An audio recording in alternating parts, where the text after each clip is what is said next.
Watranton so waba Jamfio no ana waba wo ankasa asase so e baba beton adi enam se kuro no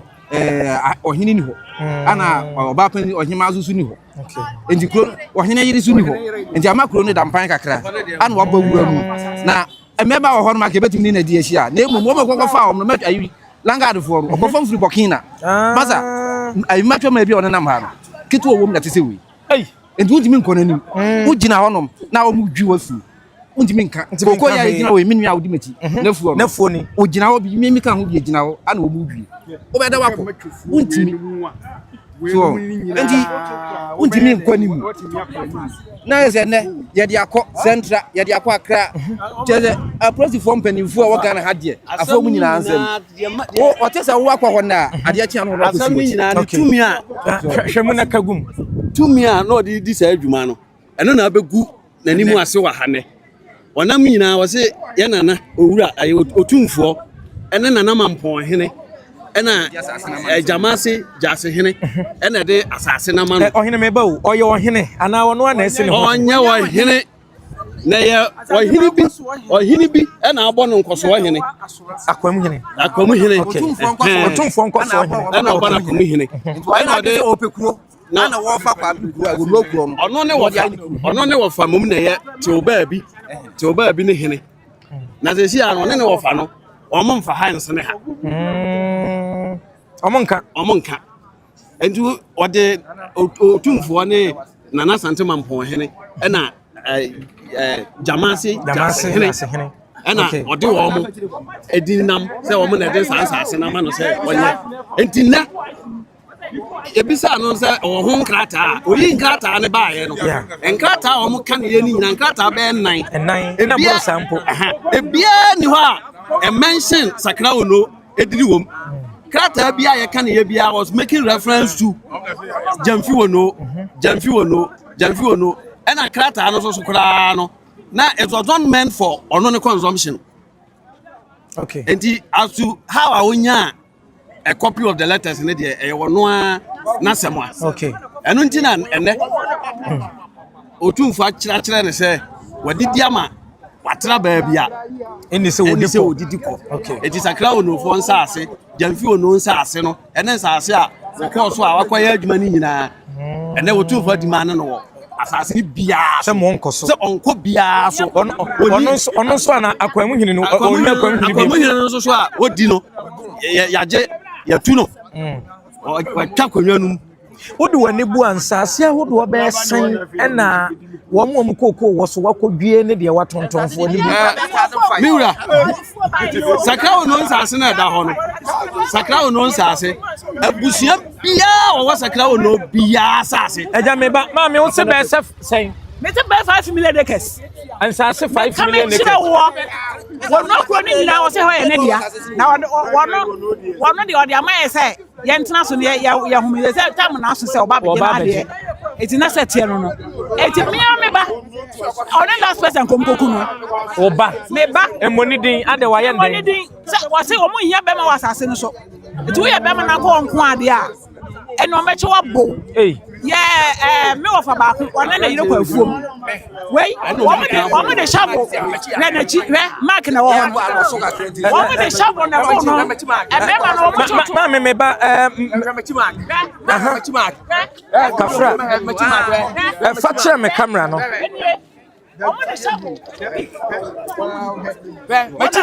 wei ya bura wo ma ya bo me wasa tutu krofo na obefa nsase no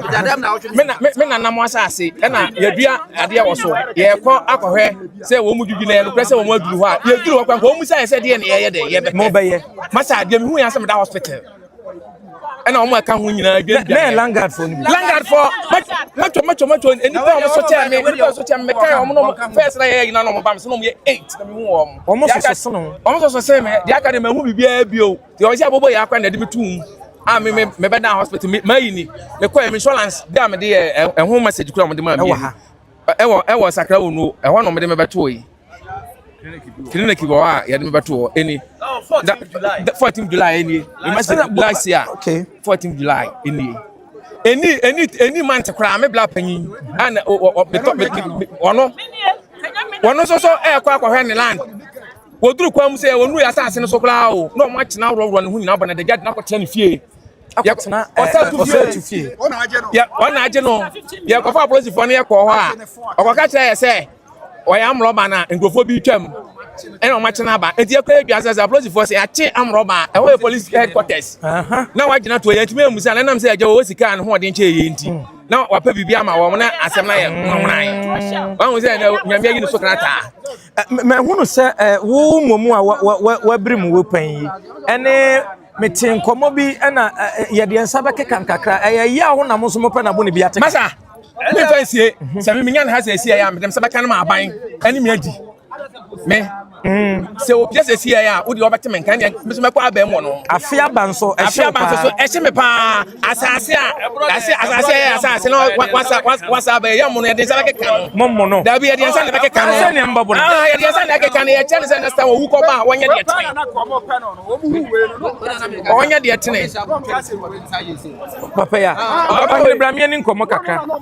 amana ya hunu wo nsa no kan bibi kira me ekoba ne se wo de no me de ne se asase ne sakrawo no asase na papa ya friend no se fi ebowura mu to obowura mu no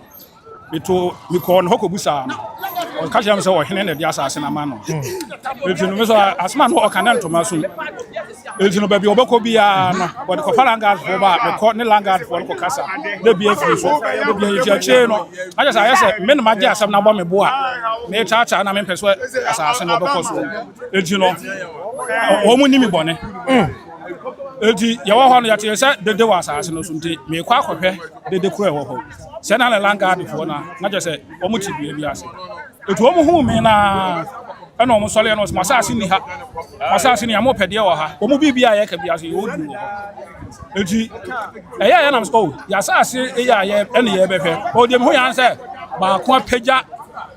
Sophie savo ni bi wo de ba nti o ba no na me so me hwe no etu me hwe no to peja ye na o de ne se ba na am de se kan aje na ba ko so de blantain ba ti me hwe na je se de yesi ye no be pram na me chen ne ye ti me yesi me tro me kan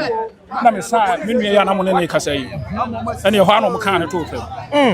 ene o mo de Sophie ni ade mbu no anti Langard fon ba ko ne ba no se da bi enyewe ya de ya pa no no mo na duane ana o mo tu moto ana o mo ko twa ye kwan mu ho enti na ma bi wa afuo mu ho ana o mo frɛ ye ka kire se ye nsi kwan because ye nsi kwan mu a papa ma ana je se ye di free ho etume so e ba sa no so ye ma je se kwan kura ye be fa so Langard for pani e mi ache no bia me mi ache no etu ye di hu dwuma ma regional headquarters CID office wo mo be che no ko ho ama me ko enkran ama wo mo twere ma no asem bibia ama wo so ba ye kurom ho sakrawo no ho e be hwehwe ho de asie bia no mo ko etu no mo ne de dia de kikira fe de Yankopon adom asem ya duru ye wura ho a wakane ne ofa wo de ne menwie ye na sisi ade nka kotokohena bam ususu se wo yi abufu afiri mu na wo gya ma ohene se wo ono mo hwa emwa o abufu ni de nipa de se nya gya ma nka de ho bat mitim de wo menya no na wan pa ye ka de masa mi de se wo mitirim masa obu mi o me gina me ho ade no so ya bo me pa me hwe wa na ye gwa wa ahye we ye ya bo me pa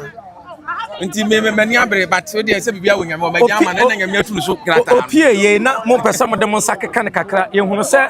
posifo no esuso ni mu e ma ono kro to ne nsa ubo ni bi me pa na me na me back na me na mabusi apanyeti se e bo no ho ban okay enti me hu se mo ye interview na me ya se me ba fa ha na me ma kan ama ewia se nyina hu de papa ne se mo wadi ye twa chimpre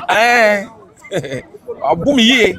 ya ga se mfa ye nkan se ma akonta abum ye mema nwotwe nya agoro emu asekan ne atuo na nu anwane sabre no a wo nua be hia wa de akwaya ye ne se tam na ekọ ye na omani wo mebla panyin no so enti ye se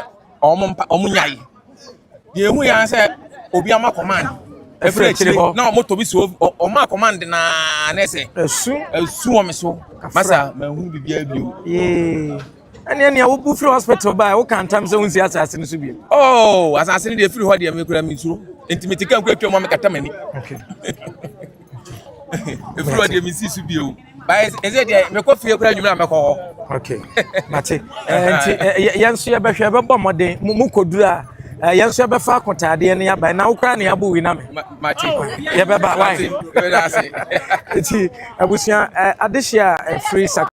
ewura mu wa ha ya ne nyinaa ne sɛ sakra wo no adehia ne temamufo percent ko mo do mo sakeka ne kakra nanso aposifo agye no de na kwa kowura ha sɛ wohwɛ ye video yi a ɛda so ya na sabre no ɛna na wo pie afiri manhia ebra kotokohene ebu asɛm no wie ye ka kyerɛ ne sɛ nkoso ahene sɛ bia buru otumfo nkoso ahene ni kuro na wabɔ akwam ebra wo firi ho pie na wahunu sɛ da so a na manfo pɛso mo do mo saka no wa ha mo no so to twade bo obi tiri mo no eti ɛno na wo hwɛ no sabre die kotokohene ɛkyerɛ sɛ wo mo fa nsɛm no nyinaa nkɔ na amampɔhene ho sɛ bi na amampɔhene wɔ hɔ nti sɛ Gyamase hene ni hɔ a na amampɔhene betumi aso asɛm no mu na waka na emom ɛma wo wura no ɛyɛ ɔsɛ tutu no entuni na nsi Gyamfi wo no asase no so sakra wo no asase no so afa asase bia a waton bia no nkɔka mu no kura nkyerɛ mampɔhene ansa na adi ayɛ no na so onim no tu no na di sensase no bia so de a ɛne no ne kotokohene ɛna anya ɛnɛ adehye ɛwɔ sakra wo no ɛkɔ akɔboaboa wɔ mo ho wɔn mu ɛwɔ Gyamfi wo no firi sɛ kotokohene bisa ase na Gyamfi wo no hɔ no panimfo ni hɔ hwan mu na ɛhwɛ hɔ ɛno so kotokohene aka sɛ mampɔhene mfrɛfrɛ wɔn mu nyinaa mfrɛfrɛ adehye a ɛwɔ Gyamfi wo no akonwa no ho na wɔn ntena se na afei wɔn po obi mu hwɛ kuro no ɛma no ɔbɔ adan yɛ adom ɛnɛ na wɔkye kotokohene aka de afa akyam otumfo ne kyame so akyerɛ sakra wo no foɔ sɛ wɔn nsa amra na nsɛm yi na mampɔhene kokoduru n'anim no wɔn ka wie a ɔne sakra wo no foɔ nsa amra na wɔtwɛ sɛ nɛ na de ewo mu ankasa ɔno kotokohene wontie nti na de menyin ne sɛ ɔsɛtu wɔbɛda no kurom kɔpɛ baabi ada na wɔtwɛ sɛ ne nananom so wɔn nsa amra kotokohene mu ankasa wɔ mu kohyia na ɔmo so wɔn nsa amra ne sɛ nti yɛhunu yɛ sɛbia buru sɛbia nya ado nananom animu a nkɔsɛtu de nka yɛmpanindin nka nya tutura asɛm ne awura kwasɛm fi sɛ kotokohene na da amantina nananom te baabie otumfo sɛtu ababio yɛte ne so a ne yɛsɔdeɛ ɛnɛ wabu ansɛm no medin di asonaba Kofi Mensa Abrampa yeguso wa ha na hia fikasi mu saa bredie ensuaye ɛna ɛkɔso na behia sɛ yɛbɛba ma sakra wo no nsɛm no so yɛde ho amane aba abeso iti nkɔ baabi a yeguso wa ha yɛbɛsen yɛhia